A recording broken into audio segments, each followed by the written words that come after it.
Бизнес ураг нэвтрүүлгийн өнөөдрийн дугаарт Өгөөч чихэр бов компани ерөнхий захирал Сумьягийн түмэн гэрлийг онцоллоо. Тэрээр 1935 онд суурин тавигдаж байсан Монгол улсын хүнсний ууган үйлдвэрүүдийн нэг Өгөөч компани үйл ажиллагааг 1998 онд шинээр удирдан эхлүүлснээр бизнесийнхээ эхлэлийг тавьж байсан төвхтэй. Аж үйлдвэрийн гавьяат ажилтан түмэн гэрэл захирлын ажил бизнесээ хэрхэн амжилттай удирдан авч явдаг талаарх ярилцлагыг одоо хүлээн авна. Өнөөдрийн нэвтрүүлгийн зочин хөтлөгчөөр өмнөх дугаарын гол зочин Premier Taylor компани захирал Зориг мөн нийгмийн хариуцлагын хүрээнд үлгэр жишээ олон ажил хийж яваа жүжигчин Ундарманаар ажиллах болно.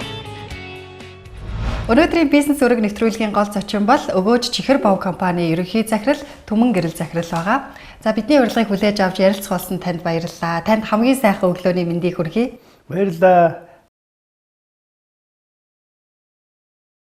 Яагаад ингэж танд хамгийн сайхан өглөөний мэндийг хүргье гэж хэлж байгаагийн учир бол та өөрөө бас сошиалд их итгэвтэй, фейсбુકт өдрө болгон хамгийн сайхан өдрийн мэндийг хүргье гэсэн постыг өглөө болго оруулдаг тий. Ер нь бол энэ фейсбુકт нэлээд итгэвтэй байдаг л да. Тэгээд оруулах болгонд хамгийн сайхныг өглөөгээд тэгээд таслаад мэнд гэдэг. Тэгээ энийг бол зүгээр хоёр утгаар юу гэхээр бол одоо хамгийн сайхныг өгөө та бүхэндээ тий. Тэгээ хоёр дахь юм бол бас өглөөний мэндийг чи мэдж байна гэсэн юм утгаараа ийм мэдчилгээгээр эхэлдэг. Өнөөдрийнхөө постыг оруулсан уу та? Өнөөдөр оруулсан. Ер нь бол пост оруулахдаа бол тухайн үеийн цаг, нөхцөл, тэгээ үйл явдал тэрнтэй уялдаатай юм оруулчихсан гэж боддог. Өнөөдөр бол юу оруулсан гэхээр удахгүй Монголын GC-гийн үндэсний чуулган болох гэж байгаа учраас бол GC-тэй холбогдлолтой тэнд байсан дурсамжтай сайхан хүмүүстэй авахгүйсэн юм зурага профиль болгосон. Таныг харин миний хувьд зүгээр би бодохдоо фейсбુકт итгэвтэй байдаг нь хувь хүний маркетинг юм болов уу гэж бодоод байдгийг. Гүү нэг хаймар нэг хувь хүний маркетинг хийгээл эсвэл одоо од мод болохгүй тийм байхгүй. Юугаараа баян түүгээрээ дайлгдаг шиг одоо манай үйлдвэр бол одоо бовор баян тэгээ одоо манай бүтээгдэхүүнээс эдний дээжээс амттай. Тэгээ нөгөө орон нутгийн сонгуульд энэ хорон даргад үзэх гээд тэгээд ингээд нөгөө тийм гайгүй юм асуугаар тэгээд унагаж тангаа бодгоо. За та бол кино механист мэрэгжилтэй тийм ээ. Тэгэхээр яагаад мэрэгчлэрээ ажиллаагүй ч гэдэг юм уу? Ер нь анх яагаад энэ салбар руу орж бизнесээ эрхлэх болсон бэ? Гэхдээ би ч их олон мэрэгжилтэй л дээ. Их олон сургууль төгссөн болохоор хамгийн анхны мэрэгжил маань бол кино техникч гэдэг мэрэгжлийг 8 дугаар анги төгсөөд 79 онд тэгээд тухайн үеийн зүйл толгойд улсад яг тийм мэрэгжлээр сурсан. Техникумд. Дараа нь би чинь Новосибирскд төгссөн байхгүй дээд сургуулаа. Цахилгаан холбооны инженер гэдэг мэрэгчлэр. Ингээд одоо яах юм бол одоо зөндөөл мэрэгжил эзэмшсэн байгаа юм л да. Яг энэ салбарт яагаад холбогдчих вэ гэхээр 92 онд Новосибирск хотын цахилгаан холбооны дээд сургуулийг улаан дипломтой төгсөөд ирэхэд энд ажил байхгүй.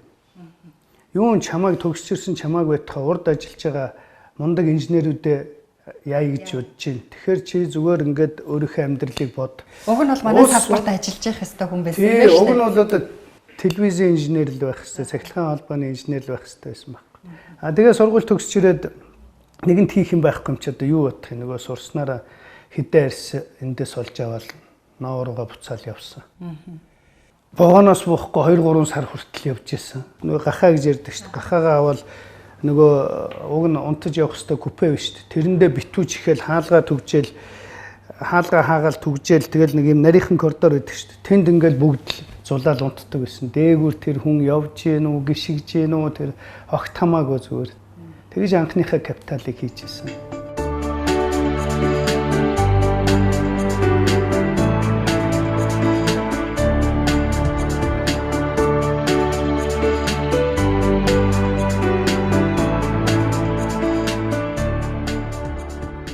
Онд нийгэм өөрчлөгдөөд, бүх юм хөвчлөгдөөд тэгээд ингээд ирж явах үед Өгөөч компанид нөгөө юм түүхийдээ нийлүүлдэг байсан байхгүй. Өөрил морил тэгээд нийлүүлж ягаад өгөөж компаниас бас мөнгө авахгүйс нийлэн зовно л доо. Их олон өдөр явна, дарга цэргийн гуй, нэгтлэнгийн гуй. Тэгэл яг хөө ингээл яваад нөгөө хурдан бид нар чинь нөгөө 8 ээжсэн болохоор хурдан эргэлдэх шаардлагатай. Тэгэл хурдан мөнгө авах юмсан гэж боддог. Тэгээ ээжсэн чинь 98 онд 2 дахь хувьчлал гэж юм гараад нөгөө хуучин нөгөө цэнхэр ягаан тасалбараар энэ үйлдвэрийг хувьчилсан байсан, бүхэн төвчилсэн байсныг тэрийг хөрөнгөний бирж дээр мөнгөөр зарж болно гэсэн юм хууль гараад одоо сайн компани ч юм уу эсвэл одоо сайхан компани гэж нэг бодоогүй зүгээр л юм нийлүүлдэг байсан бол энэ үйлдвэрээ авчихвал хурдан эргэлдүүлж болох юм байна гэсэн бодлоор хувьцаануудын цуглуулад эхэлсэн. Тэгээд манай энэ үйлдвэрийн хувьчлалыг бол хамгийн шудраг болсон хувьчил гэдэг юм. Яг л яг хөрөнгөний бирж дээр хүмүүс хувьцаагаа зарж байсан учраас биднийг анх дөнгөж авч эхлэхэд 500 төгрөг байсан хувьцаа биднийг авч дуусах үед ихэнх хувьцаа нь бол 15,000 төгрөг хүрсэн байхгүй.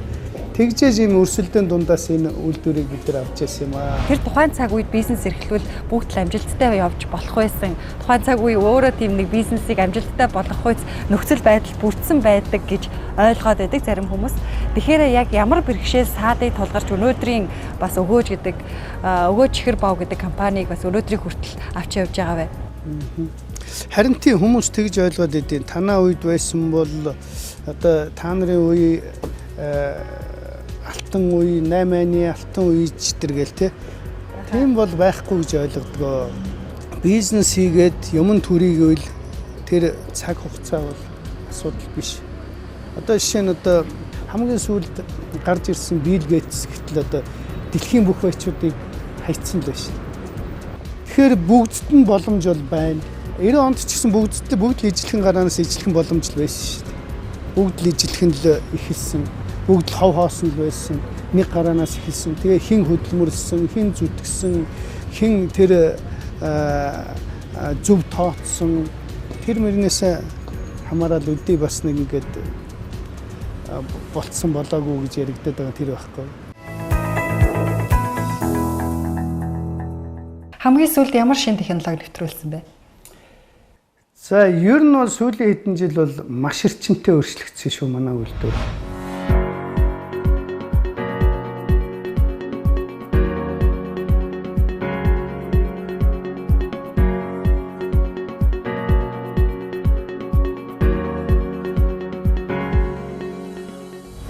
Хувийн компаниудыг ингээд үүдээр нь орохдаг гэх юм уу, бүтээгдэхүүнийг харахад гэдэг юм уу, тухайн эзэн нь ямар хүн бэ гэдэг надад харагддаг байхгүй юу? Үнэн. Ер нь бол бид нэр сурах юм бол их байгаа. Манай үйлдвэрийн хувьд бол би ч өөрөө их юм консерватив үзэлтэй. За. Дээр үеийнхээ юмнасаа тэгээ байшин барилгад нэг их мөнгө хаях дурггүй. Гол юмдаа одоо анхаарлаа хандуулад хөрөнгө оруулалтаа хий гэж боддог. Тэр гол юм нь юу юм бэ гэхээр юм бүтээгдэхүүн хийдэг тоног төхөөрөмж, технологи. Тэр бол танах нэлээд сайжруулсан. Тэр бол нэлээд мундаг болсон шүү. Гаднаас нь харахад бол яг хөө байшин их уучин муучин хүмүүс яга байшинаа застгүй. Тэгэхээр энэ байшин хэрэгтэй. Гэхдээ энэ миний гол бизнес биш ээ. Миний гол бизнес сайн тоног төхөөрөмжтэй технологитой сайн бүтээгдэхүүн гаргах. Зарим нэгэн техникийг хүртэл бид нэр инженерүүдтэйгээ хамтарч хагаад дэлхийд байхгүй тоног төхөөрөмж хүртэл хийгээл тавьчихсан. Тэрний онцлог нь юу гэхээр маш бүтээн зөндөр. Нэгээрээ их юм бол энэ 10 машин тавина шүү. Тэгээ өшөө хооронд нь холбооно. Би олон хүн байна. Машин дээр нэг ихтэй боо юм болох. Энэ чинь ганцхан машин бүгд нь хийчихэж байгаа байхгүй юу? Тэр тухайлбал энэ бүтээгдэхүүний марк одоо шинээр ингээ бүтээгдэхүүн гаргахад брэнд болгож маркетингийг яаж хийх вэ? Одоо хүнсний маркетинг. Тэр маш хэцүү шүү. Тэгэл янз бүрээр бизнесийн байгууллага болгоны захирлал одоо манай бүтээгдэхүүн, манай бизнес бол онцлог, маркетинг нь бас онцлог хийн гэдэг танаахыг сонирхол. Хүн түргэх арга хэрэгслээ зөв болох хэрэгтэй юм шиг байна. Тэгээд өшөө сайн юм хийх хэрэгтэй. Жишээлбэл одоо өгөөчийн Yeon-гийн үйл их алдартай брэнд бүтээгдэхүүн шүү дээ. Одоо жишээлбэл өгөөчийн хэвийн бов байна. Эдгээр бүтээгдэхүүнүүдийг яаж бас олон түмэнд бүр хүргэсэн брэнд болгож чадсан бэ? Энэ өгөөж үйлдвэр мөн өдөөг 80 жилийн түүхтэй. 80 жилийн түүхтэй. Тэгээ энэ 80 жилийн хугацаанд энэ бүтээгдэхүүнийг чанарын алдагдaltaгүй, технологийн алдагдaltaгүй, үйлдвэрлэлийн гормын алдагдaltaгүй яг ямар амттай байгаа гэдгээр нь аваа явж хэрэглэгчтэй хүргэж өгч ийн гэдэг бол энэ үнэхээр гайхамшигтай жинхэнэ классик бүтээгдэхүүн гэдэгтэй. Тэгэхээр энэ олон жилийн одоо ажлын үр дүн л гэж ойлгож байгаа. Одоо би та гурваас асуулт асууя. Та гурлаа хариулаарай. Гой асуулт асуугаарай. За тэгээд хувь хүний маркетингийн талаар би асуух гэсэн та гурваас. Тэгэхээр тухайн хүний хийж байгаа ажил нь брэнд болвол тэр хүнийг брэнд болгох тийм үү? Эсвэл тэр хүн хувь хүний маркетинг сайтай өөрөө брэнд болчвол ямар ч ажил хийжсэн хийсэн ажил нь брэнд болд юм уу? Энэ талаар асуух гэсэн. Тэгэхээр би ингэж боддоо шүү дээ. Үг үйлдэл хоёр зөрөхгүй бол тэр хүний юм зүг байна. Тэрнээс одоо нэг амар гоё ярьдаг, тий амар гоё рекламдаг. Одоо таны хэлээд байгаа хувийн маркетинг одоо хийдэг тийм юмнар байна л да. А угаасаа цаг хугацаа чинь бүх юмний шалгар шүү дээ. Хэсэг хугацаанд хүнийг толгой эргүүлж болно, гоё юм шиг санагдж болно. Цаг хугацаа шалгууртай юм чинь тэр хийж байгаа ажил нь зөв байвал тэргээрэл болдог байх л гэж ойлгож шүү дээ. Миний асууж байгаа саяын асуулт болохоор та гурвын хувьд гуруулаа их тийм хувь хүний хийж байгаа үйлдэл, бие авч яваа байдал бусдад одоо харагдаж үнэлэгдэж байгаараа хувь хүний маркетинг талдаа гуруулаа сайн юм шиг маркетингтэй юм шиг харагдаад энэ асуултыг тавьсан. Харин хүмүүс нөө тэгээд идэв гэж бод.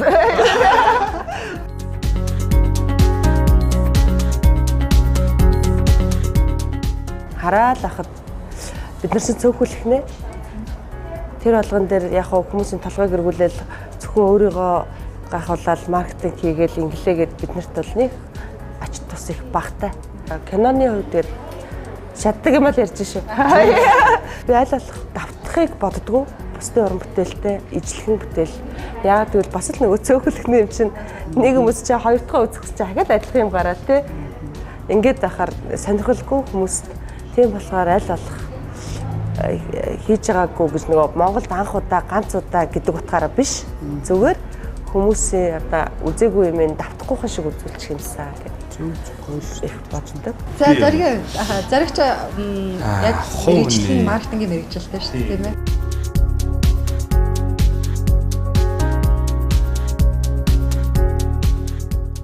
Айгу хэцүү асуулт нэг нөгөө хэлэхэд. Би сая зүгээр ах эгч хоёрыг хариулж ахад бодож ил л доо. Тэгээд миний бодлоор яг хувийн маркетинг магадгүй хоёр өөр юмар байдлаар харж болох ба.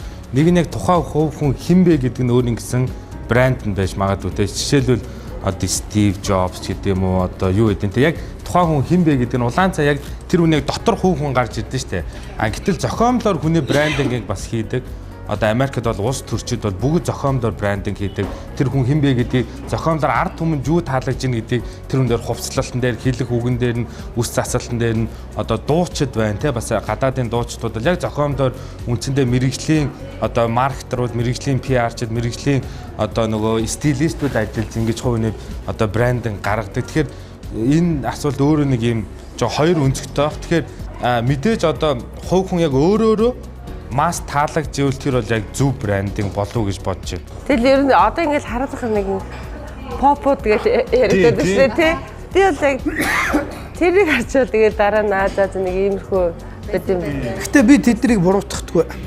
Яг л тэр хүмүүсийг би их мэдрэмжтэй хүмүүс байна. Хэрэглэгчид ард түмэн юу хүсэж чинь тэрийг олж хараад тэрийг нь бас тоглож чадчих шүү дээ. Яг дотоодынхаа салбар дээр өрсөлдөөн хэрүүсэж байгаа вэ? Ер нь өрсөлдөөнтэй шүү дээ. Хүмүүс хамгийн түрүүнд ямар нэг юм хийх гээд үйлдвэрлэж юм уу эсвэл бизнес хийхээр хамгийн түрүүнд юм нарийн бовлоо ордог байхгүй юу? Их амархан гал нөгөө айл болгоны гэргийг чинь нарийн бов хийж чаддаг болохоор би ер нь болчих юм байна гал үздэг байхгүй. Ер нь бол өрсөлдөөнтэй. Би бол ойлгохдоо тогоо шанаа нийлүүлдэг хүн болгон л өрсөлдөгч гэж хардаг шүү дээ. Бизнесмен хүний хувьд ялангуяа таны хувьд бас одоо анх бизнес эхлэх үе өөр байсан. Одоо орчин нөхцөл нь зах зээл нь өөр болчихсон. Яг үнийгээ дагаад та өөрийгөө яаж хөгжүүлдэг вэ? Болцоо боломж олдох юм бол богино хэмжээний одоо сургалтанд суух, лекцэнд суух, тэгээд тэр ухаантай улсуудтай ярилцах, хэлцэх, тэдний үгийг сонсох тийм л байдалтай. Ер нь бол явж их сургууль төгссөний дараа хүний хөгжил бол ер нь энэ богино хэмжээний лекц сургалтнуудаар илүү их ач холбогдол өгмөр юм шиг санагддаг л да. Ямар хүн ухаантай ч юм уу сайн мундаг хүн бэ гэхээр зохицож чаддаг, өөрчлөгдөж чаддаг хүн л мундаг. Таны хувьд тэгэхээр бизнес компани захирал хүн тухайн таны хувь хүний ур чадвар чинь бизнестэй бас яаж нөлөөлж байна? Ямар чадвар яаж нөлөөлж байна? Зүгээр яг ингээ харахад бол хүн болгон бас нэг компанийн захирлыг дийдэг юм шиг байна. Тэгэхээр бас нэг цаанаас ялангуяа бизнес тал дээр те цаанаас нэг заяасан авьяас чадвар байдаг юм шиг байна. Тэгээ тэрийгээ илүү өнгөлөөд тэ аль нь надаа илүү байгаа, аль нь дутуу байгаа гэдгээ өнгөлөөд хөгжүүлээд тэгээ суралцаад хөдөлмөрлөө явуул ер нь болохгүй юм байхгүй байна.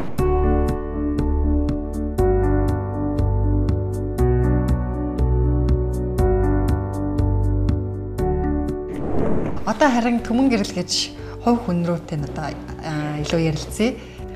Таныг бас бизнес эрхлэгч дундаа нэлээд бусдад нээлттэй гэж хардаг шүү дээ.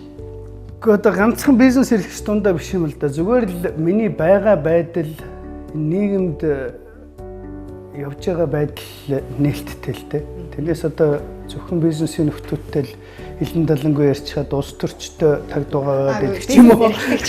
Бизнес эрхэлдэг хүмүүс гингүүл их нуугдмал, хаагдмал тийм хүмүүс байдаг гэдэг. Тэр дундаа тэр утгаараа юу? Бусдад их нээлттэй. Нэг хүнд муу юм хийгээгүй, нэг байгальд муу юм хийгээгүй, эсвэл одоо хүнээс хүн хөлөгдсөн ч юм уу, хулгай хийгээгүй болохоор нэг нуугдаж амьдраад ч юм уу, эсвэл тэгээд их шаардлага байхгүй л дээ. Гэхдээ анзаараад авахаар нас нь явахаар тэгж гин үү? Ер нь нэг юм амжилттай яваа бизнес эрхлэгчид эсвэл амжилтынх нь одоо өөрийнхөө амжилтын оргилд нь хүрэхээр тэгж гин үү? Их энгийн болдог юм шиг санагдаад байна. Гэхдээ нөгөө энгийн юм хамгийн гайхамшигтай гэдэг шиг. Ер нь бол одоо бас юм үзэж нүд тайлж эсвэл одоо тэр амьдралыг ойлгож явах тусмал энгийн намар юм байна даа л гэж илүү ойлгодог байх л та. Өнөөдрийн та гурван маань бас гуруулаа ер нь тийм интерьер, чамин гангай юмд дуртай зочид байгаа юм байна штэ. Таныг бас гаднаас нь харахаар одоо юу тий цаг үеэ мэдэрч зохицож өөрчлөгдөж чаддаг нь бас гадаад стил имижн дээр харагдаад байдаг штэ. Маш залуу стилтэй хувцалдаг. Одоо хэн нэгэн зориулж биш, өөртөө зориулж, өөртөө таалагдаж хувцлын амьдрал гэж боддог шүү дээ. Хэрвээ би сайхан явж байгаа бол одоо гэргил сайн имиж мейкер юм байна да.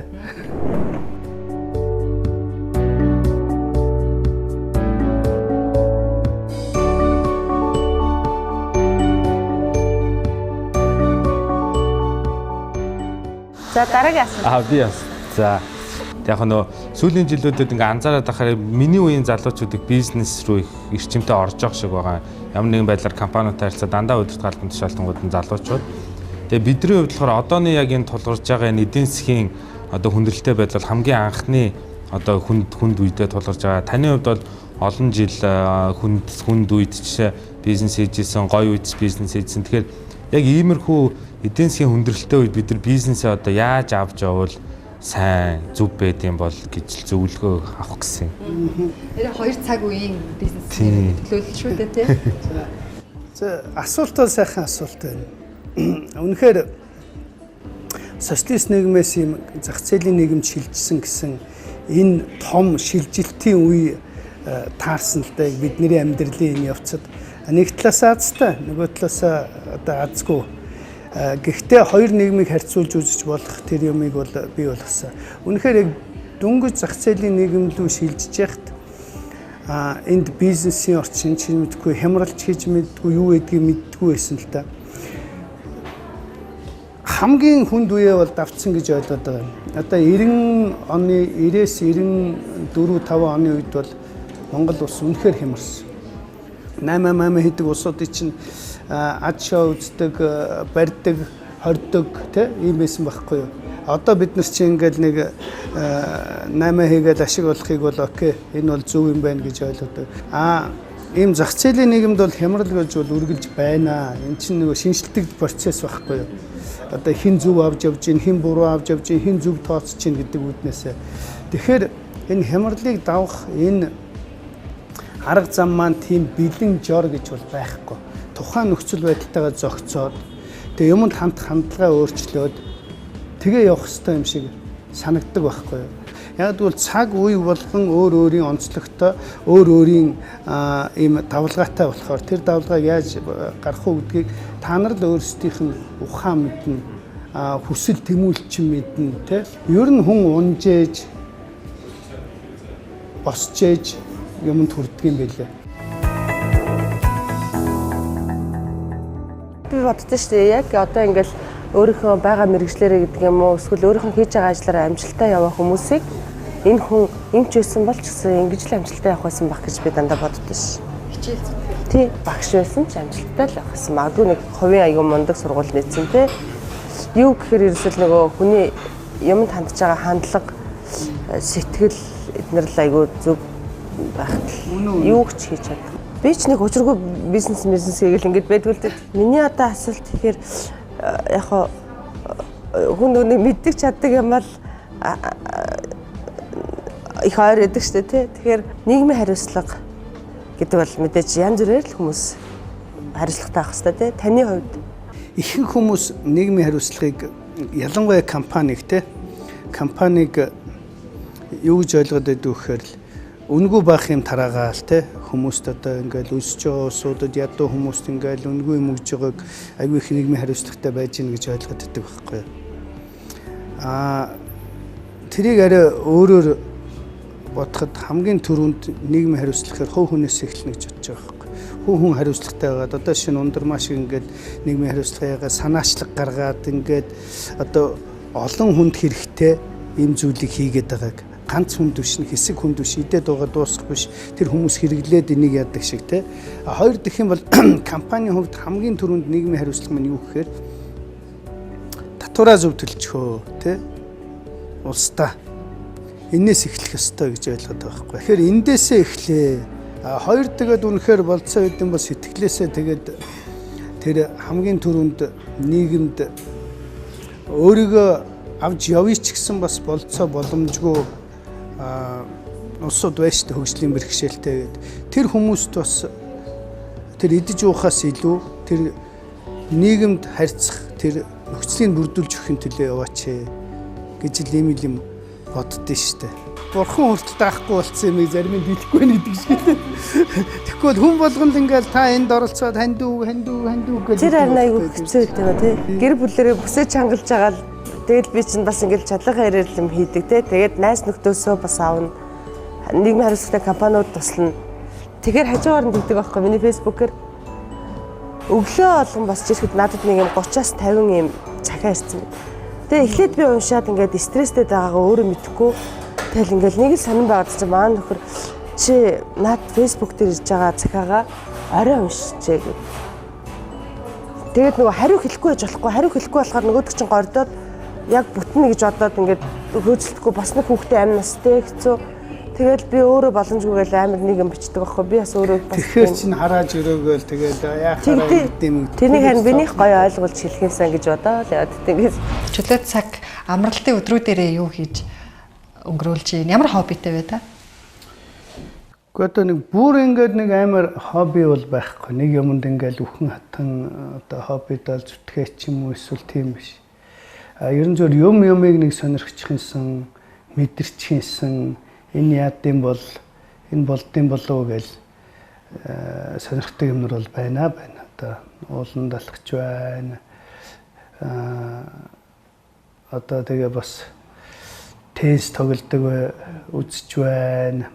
Тэгээ ном уншиж байна. Сүүлийн үед бол спортыг сонирхоод байгаа юм те. Хэдэн жилийн өмнөхөөс ч юм бэ та энэ сүүлийн үед бас нэлээд жин хайсан шүү дээ. Жин хайсан нууцаасаа хуваалцвал. Ер нь бол нэлээд юу байсан, медаль байсан. Одоо 10 он хүртэл. Гэхдээ яг тэр үе бас цаг үе юм шиг байна. Тэр үе чинь тэгэл нөгөө бүдүүн гар утас барьсан. Тэгээ ийм байвал одоо буянта босс гэж харагддаг юм биш үү? Тэгээд одоо буянта босс шиг харагдах гэж бүдүүн байсан. Гэхдээ нэг насаараа л спорт сонирхсан л да. Гэхдээ яг нэг спортыг онцолж одоо тэрэнд нэг лаг амжилт гаргаж эсвэл тэргээр хичээсэн байхгүй. Одоо эвгүй ч юм уу да хэлэхдээ спортын банзлаг гэдэг. Юм руу хараад ингээд үзээ яваад идэг. Тэгээ алин сайн сурсан юм байхгүй. Гэхдээ яг зүгээр дуртай. Сүүлийн үед тэр спиннинг гэдэг нэг дуу байна шүү дээ. тий. Тэр их сонирх чинь тэр их сайхан хөлрөглөдөг барьдаг юм байт юм байна. Гэх мэтчлэнгээр ингээд нас тэгээд цаг хугацаа орчин нөхцлөөс болоод юм ингээ өөрчлөгдөд байна л та сонирхлууд.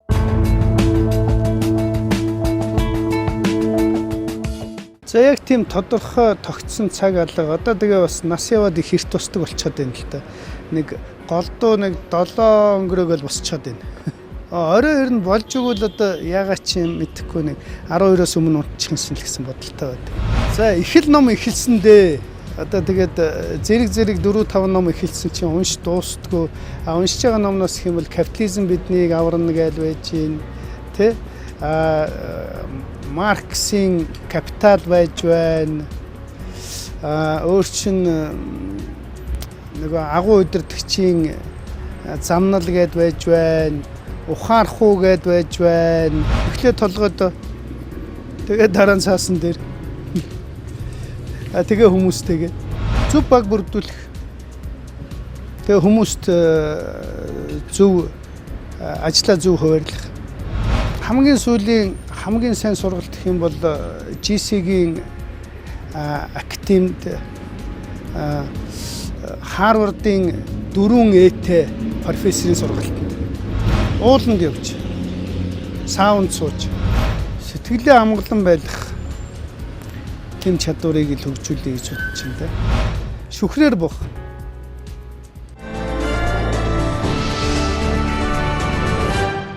Одоо та компанид ойрын хугацаанд ямар шинжилэл хий гэж төлөвлөж байгаа вэ? Ер нь бол манай компани нэлээд том амбицтай байгаа.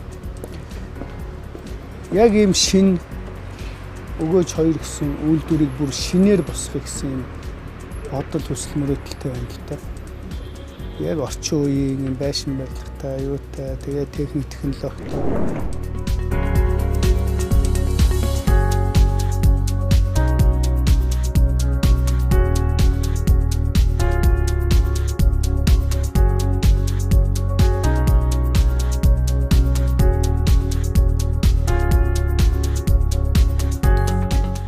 За асуух асуулт байна уу? Байхгүй бол өндөрлөө те. За. Баярлалаа.